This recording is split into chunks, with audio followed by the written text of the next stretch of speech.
Hello everyone, welcome back to the Dawnless Days mod for Total War Attila. We continue on as Gondor.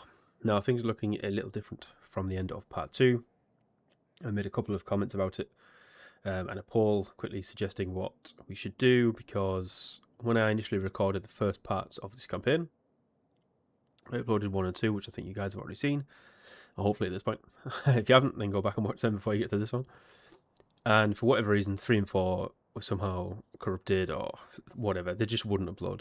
And obviously, because we're playing on Legendary, I couldn't revert to an autosave or anything like that. And we're not that far in. We got to about turn 14, I think. At the end of part 4, we had a couple more battles. I learnt quite a lot. I think 1 and 2 seem to be quite rushed. And obviously, that's my fault. There's a lot of things I've missed. A lot of things we didn't do that well. I sort of went straight into recruiting heavily, which is not a good idea. We're on Legendary. We're never going to be able to sort of out-recruit the AI. So I put a poll up, and basically we could either start again, and I would show that, or we could just catch up. So I played about 45 minutes to an hour off screen, and this is where we are. So we're starting on turn 6. In the end turn of turn 5, that army just outside Minas Morgul did attack Osgiliath, as you can see. It is in ruins. And holy hell, 2,212 gold coins it takes to repair the ruins of the dome. That is insane. And it literally gives us an extra control and 2 Dunedain Kingdoms influence. So we will not be repairing that. I think we've got more things, or better things to spend our money on. But anyway, I digress. Boromir and Imrahil did a staunch defense of the Osgiliath ruins and held them back. I think they had a stack of around 16 or so units, so it wasn't too bad. I think the garrison, though, took quite a beating, as you can see. We haven't built the garrison buildings yet either, so I think we're doing quite well in terms of income. Obviously, as I said, this is completely different. It's been a long time since I've really played Attila, so it's still getting used to it. I think in the 3 and 4 episodes, or parts 3 and 4, we just sort of learn a lot more, going back to roots and things like that of the old days of playing Attila and playing on Legendary, because it is a challenge, and the Gondor campaign is really difficult, which is why I don't think there are many people playing on Legendary, because the control is insane. You have to manage that. As you can see, we're starting to do it, and I'll quickly run through what we've done. But yeah, it's certainly tricky, but I think we're off to a better start on this campaign, which I'm happy about. So we've been attacked. We defended it with Boromir and Imrahil. Obviously, we've pulled Imrahil across because his unit, as you can see, and the Prince's Sergeants, which are the starting units, originally spawned in Dol Amroth, and they are costing nearly 900 gold coins, 850 gold coins, just for those 2 units. That's extremely expensive just to be sat along the coast waiting for the Corsairs to attack, which they might not even do. Obviously, side note, we are about to get attacked by the Corsairs, but we'll come to that in a second. But yeah, it's a hell of a lot, and they are good units. And cavalry is something we're lacking, obviously, in the east. We can get the Anorian Patrollers, which we've got a unit of in Faramir's army, but the Prince's Sergeants and the Knights of Dol Amroth, or Silver Swan, are far superior in every way, barring quantity. So that's what we're doing. Faramir is going to defend Caer Andros, Boromir is going to defend Osgiliath, and then Imrahil is going to try and support between the 2 armies. So Boromir is leveled up. Let's have a quick look. Let's remind ourselves of what we've got. So the Hunter is a bit of a weird one, because if you're a governor, it gives you food, but then as a commander, it reduces your upkeep. So they're not really in sync, which makes it really weird, to be honest. But we're going to take it because of the upkeep reduction. Fletch is very good. I want to get that on Faramir's army when we start ranking him up, because an extra 10% missile attack range, and an extra 10% to ammunition is incredibly good. Because again, we learnt quite a lot about the Athelian Rangers, and oh my god, they are, I want to say, on the verge of broken, but they are just insanely good. They're really powerful. So if you get the Fletcher, and then on Faramir's unit, it gives you an extra 10%, as what I've just said. Then also you can go, for your army, you can increase with the moon banner of Ithilien, you can increase your ammunition by an additional 10% as well. So it's very strong, as we will see in the coming battles, hopefully. But yes, Boromir, we will take Hunter. So that saves us a little bit of money. As you can see, it's not a huge amount, about 80 gold coins. 80 gold coins, so that's pretty good. Osgiliath, we're not going to repair because we want to spend our money. They will just repair on their own over time. We're happy to leave that as is. And what we are going to do, though, is we are going to attack the whipped ones. So it's just a unit of orc pillagers and a general, Gazrad. This is the remnants of the army that attacked us. That was Gileath. Now I think we can pull everyone out pretty much. Faramir is going to take most of his movement. But Boromir and Imrahil will be able to do it no problem. So yeah, I think that's what we're going to do because we want that experience. So let's do it now. No, we can actually see another army in Durthang as well. Othrod. So he starts in Minas Morgul, I think. So he's ran off up there. And I think the general that was leading this army was Gothmog, which is the other general that they start with, just behind in Cirith Ungol. So what we want to do is attack him with Boromir from sort of the south direction, because then he'll run up north, I think. Yeah. If we attacked him with Faramir, there would have been a chance that he would have run south and maybe back to Minas Morgul. But we should still have enough movement for everyone. Yeah, more than enough. Oh, Imrahil, what are you doing? Faramir's not that fat. Get around. There we go. No, I mean, it's completely in our favour. We are not losing this by any stretch of the imagination. However, I don't want to take any more damage on these swordsmen. So we are going to do a quick battle. And it is going to be very quick.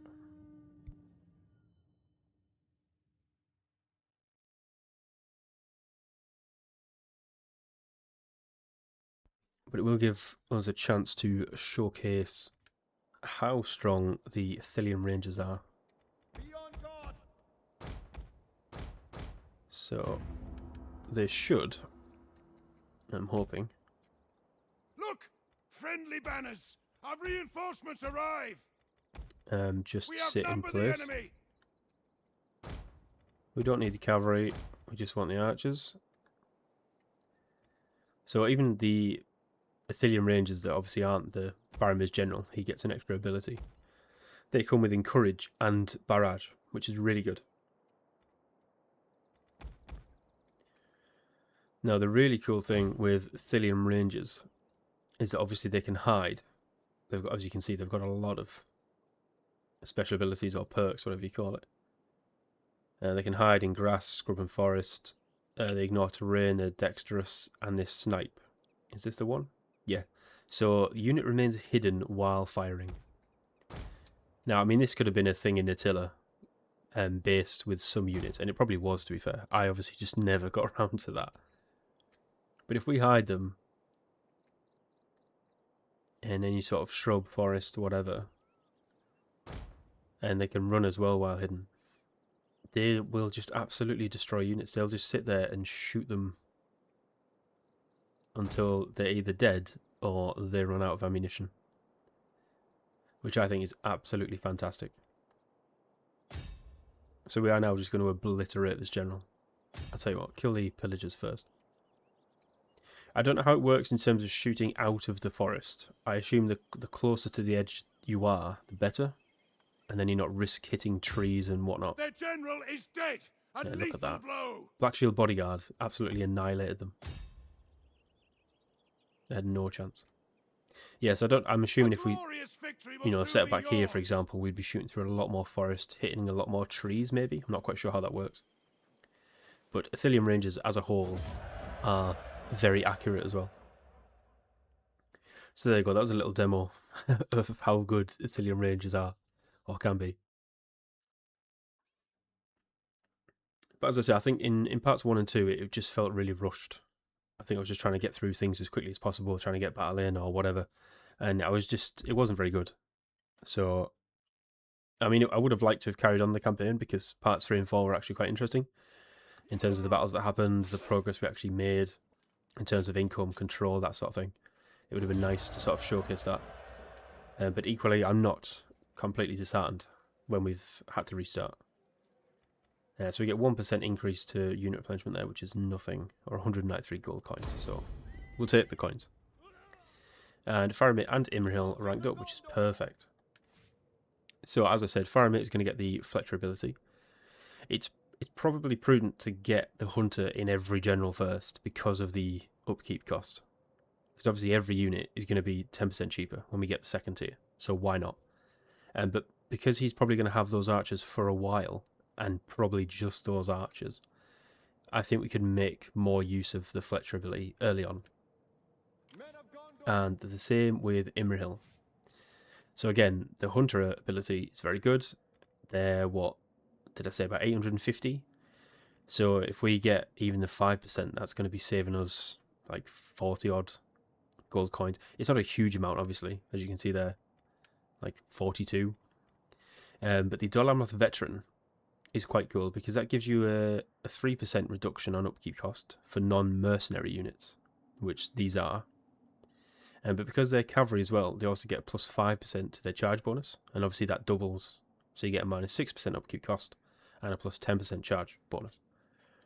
So I'm going to get this first, and then we're going to jump with the Hunter. So we're going to get a minus 16% upkeep cost, which I think is quite nice. But we want to make use of that charge bonus. So now what we want to do is pull Boromir back to Osgiliath. Faramir is going to go back to Caer Andros. Because we can see their army here, and that other army was one of their starting ones, we shouldn't get attacked from anyone else. So I'm quietly confident, touch wood, that Faramir won't get attacked. And then what we'll do is we'll pull Imrahil back to Minas Tirith as well. So that's the plan really early on. I'll tell you what, we'll come back to that. We also managed to get an agent as well, Anborn. He is a champion? Noble, sorry. So he increases control, he reduces construction costs, that sort of thing. He's got some quite nice traits, to be fair. So they're civil admin, action income from all buildings, construction costs, control, admin. If we get the second tier, that's an additional 10% upkeep cost as well on all units, so that's very strong if we attach him to an army, which we will be doing at some point. Conover, that's bribe officers, so you can do other actions against enemy armies and agents as well, but we're mainly focused on noble and admin, I think, for the time being. Because, as I alluded to earlier, we want to get the control down. So as you can see, we've got quite a few regions. The Benin is currently at -2, so we've managed to reduce that by quite a bit. We're building halls in a lot of settlements, which gives you +2 control to authority, and then the monuments as well. They give +1, and then if you build a second tier on the burial ground, you get +2, which I think is what we're actually going to do.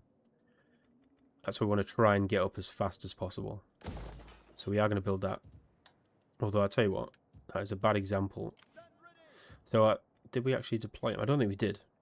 So what we can do, because he already gives a reduction, it's not a huge amount, but we're going to be saving a bit. So it's 2,430. If we move him to Pelagia, where's Pelagia? There it is. The region. He has to be in the actual region, not the province. So Pelagia now, well, we saved about 100. So I mean, it's better than nothing. So he can go back up, and we'll just deploy him here for now. So he'll increase the income slightly. I think this is one of our richest settlements, provinces, sorry. Or regions. Oh Christ, there's so many different names. One of them's right. Yeah, it's richest by quite a margin, to be fair. So we'll deploy him, and that should increase it by about 40 coins. So that's not too bad. But all these little things early on, I think, really impact your campaign. They really help. So they might only seem small, but all added together, you know, with that increase there, the reduction on the units, that's probably equal to another 100 or so gold coins just on this turn. We also made Denethor the governor of Middle Gondor, because, again, this is something I just completely skated over in the first couple of episodes. We had a gold vein here that gives us 250 income straight away. The grapevine as well gives us +1 control and additional resources to trade, so we've done that. Kalembel, again, we're just building the hall. We're trying to get the hall and the monuments up in every region. They're the biggest factors in terms of control that we can do early on. And then obviously we can support that with agents. I don't really think there's anything else we can build right now. I'd also like each region to be self-sufficient with food, ideally. So we've got an overall surplus, which is good. But then if you go into a deficit, I don't think we are in any of them. Well, apart from Honorian, which I don't mind. We did have a field. I've took it out and I replaced it with a centre for more money. But we are going to upgrade it to a bakery so we get the food. But as you can see from the food shortage, you get a 10% reduction from all buildings in wealth. And you also suffer an additional control penalty, which is 3. But I'm not bothered about this one because we've got 3 armies or 3 generals in it. So I can live with that. But yeah, that's why you want each region to be self-sufficient with food if possible. So we could build some additional farms. I do want to save up money because we want to build... The city centre turns into the hall, but that costs nearly 2,500. And we do need that. We also need to sort the Corsair out, which I'd completely forgot. I'm sure he'll attack us in the end turn. So we'll need a little bit of money for that, but we shouldn't need a huge amount. Now, as well, something else we learned. The fields.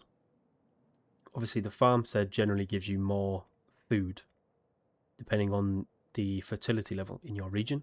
However, the shepherds give you far more wealth, as you can see there. I mean, we're going to get, what's that, 195? Whereas the shepherd gives us 380.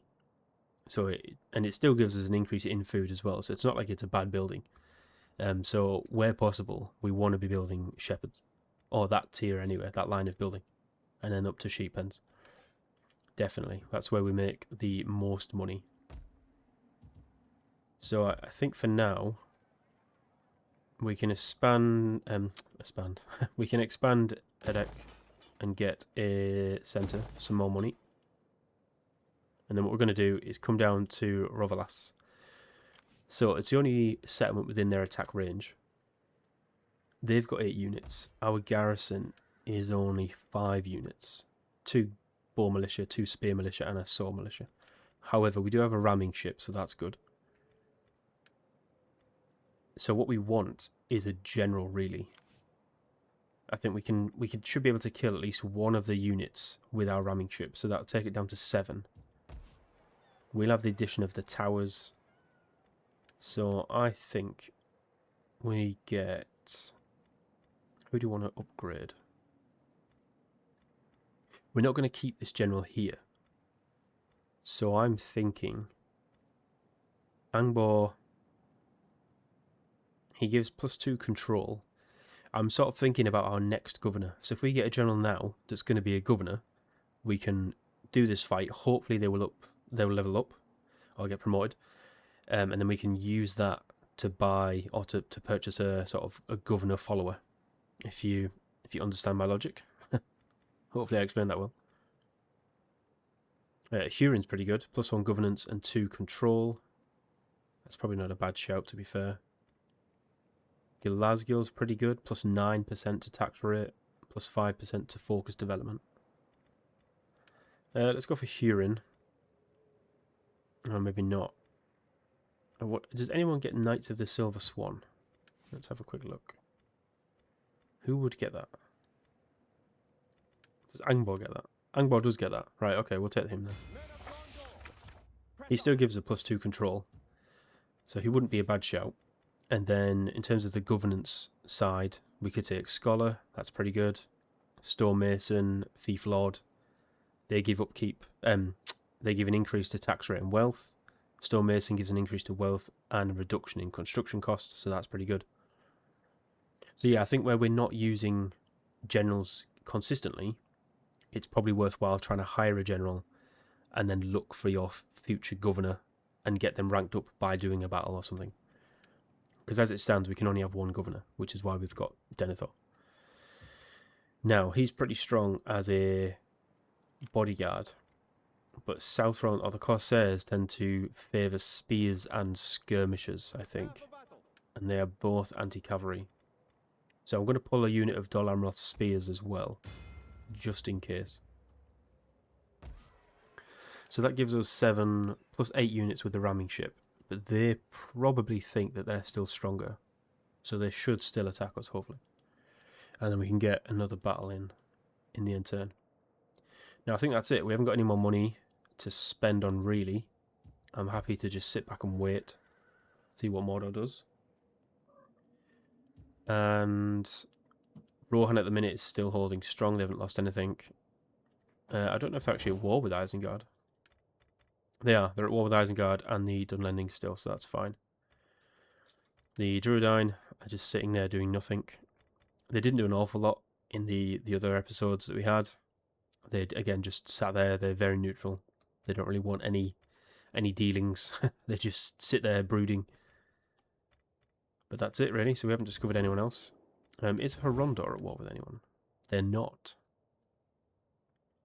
So it's probably a good idea to try and get Horondor on side with the Corsairs, maybe.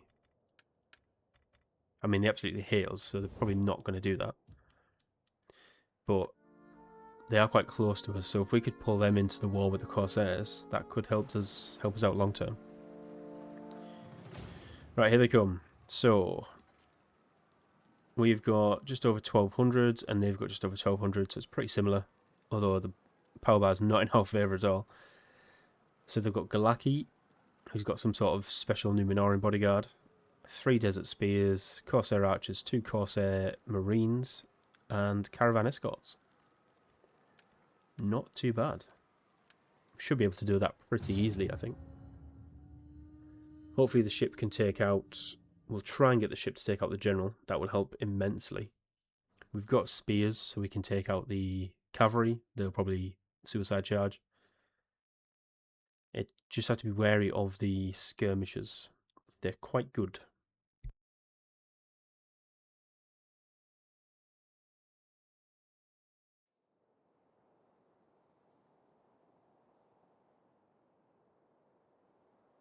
Apologies, I'm trying to drink my tea before it goes cold. Right, we've got quite a foggy, misty battle.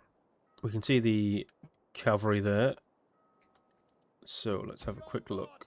We want the spears in the front.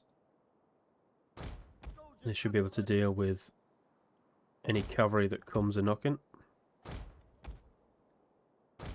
We'll keep our cavalry bodyguard inside for now. Archers, you just get on the walls. And then the ship. It's a light ramming ship. Oh, might help if you select it. Right, we've got the light ramming ship. So they've got the general on the flank on his own. Marines, spears, right, so a lot of ranged over here. So, if I'm honest, yeah, we want to go for the general. I don't know why we wouldn't. I mean, look at the size comparison, though. They've got absolutely huge transport ships, and we've got a tiny little ramming ship. But anyway, let's crack on. We should be able to deal with this pretty quickly. Fools! Wiser men would flee before our numbers. So we can just let them ram it. I don't know how long it's actually going to take. It took quite a few times last time. It's actually quite funny when you watch, because a lot of the guys sort of jump up or just get flung off of the ship. So that is quite funny. Although I don't know what it's doing here. Do not let them land, please. Cavalry, how are you getting on? Yeah, just stand there and get shot. It's fine with me. Thank you very much. I don't know why they do that. Right, cavalry's gone. Has nothing more to fire. That's fine, you can just keep ramming them. Oh, and he's got stopped by his own bloody ships. That's terrible. Just keep smashing in. It's very funny how they do that as well. They just sort of quickly pedal back and then just keep smashing into them. And there we go. The general is dead. Fantastic. Their general has fallen. Our victory grows ever nearer. Look at that. They all just get flung up in the air. Quite a lot get flung off the ship as well. We just killed about 30 there. It's like being on some sort of ship trampoline. Hey, there we go. Alright. I don't think you're going to be able to take that one down, but that's fine. Alright, slow it down a little bit. So we've got skirmishers and spears landing here. We've also got spears and archers there. Let's quickly pull the general out. We'll make use of him, as he is our Knights of the Silver Swan. Oh, skirmishers are really annoying because they do shred you. Look how many casualties they've just caused there. Archers, please kill them. Get swordsmen involved. Cavalry, you swing around. We'll take the archers out with you. Oh, now we're chasing. Tell you what, swing this way instead. The skirmishers are more of a threat, I think. A tower has been destroyed. That's fine, I can live with that.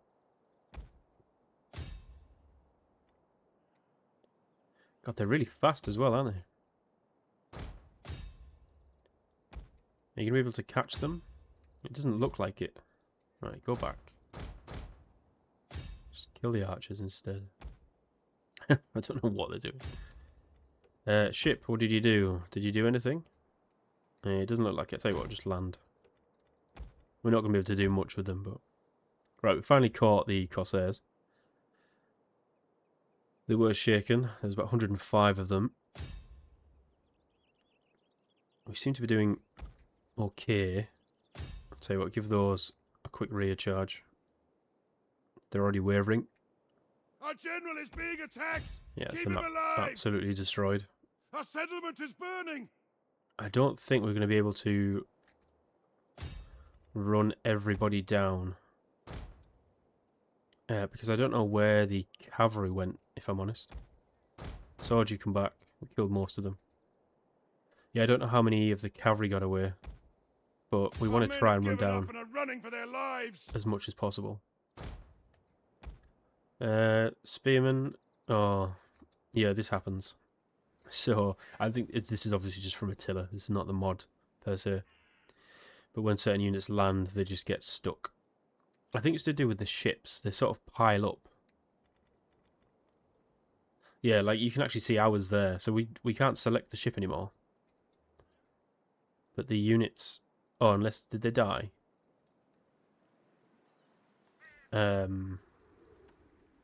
Was that our unit? Our unit might have died. Okay, ignore me. I'm going to pretend that it's bugged instead. Even though the ship is empty and there's just a pile of 50 or so corpses here. And that javelin unit... Oh, for God's sake. Javelins are really good. You should also pay attention when you're fighting skirmish troops. That always helps. Yeah, I think we lost our ship's crew. So that's my bad. Right, cavalry, when I said run them down, I actually meant it. Our city has been badly destroyed by the enemy. Are these guys going to fight me? I don't think they are. I want them to hurry up and run them down. So we can... Are we going to lose that fight? There's 150 of them. There's only 60 of us. I was hoping for the general to do a recharge, but that is looking less likely. Yeah, we've just been beaten The men by have thrown down their weapons and are fleeing. Corsair Marines. Come on, hurry up. We shouldn't be chasing them all the way out here. It always used to be under... Was it under 10% of the unit? Then they wouldn't come back, but... I never fully believe that anymore. Just charge them. One of our units can no longer fire. Alright, cavalry, get back here. Quick as you can. I want to try and keep the Dawnless Spears because that's the unit that we actually recruited. The rest of it is garrison, so I'm not really bothered about it. Hopefully those archers can hold. What are these doing? Absolutely nothing. Can you just wade into them? Does that work? The men are broken Not and running really. for their lives. Okay. Come on. Do you know what? Why am I not ×3 in it? Oh god, they're actually come up and charged me. What the hell? This is Enemy ridiculous. troops are at the walls. We're still going to win, but this is a terrible demonstration of my skills.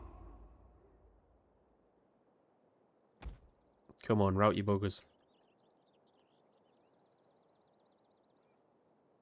Of course, they're Marines. They're a tough old nut to crack, I'll give them that.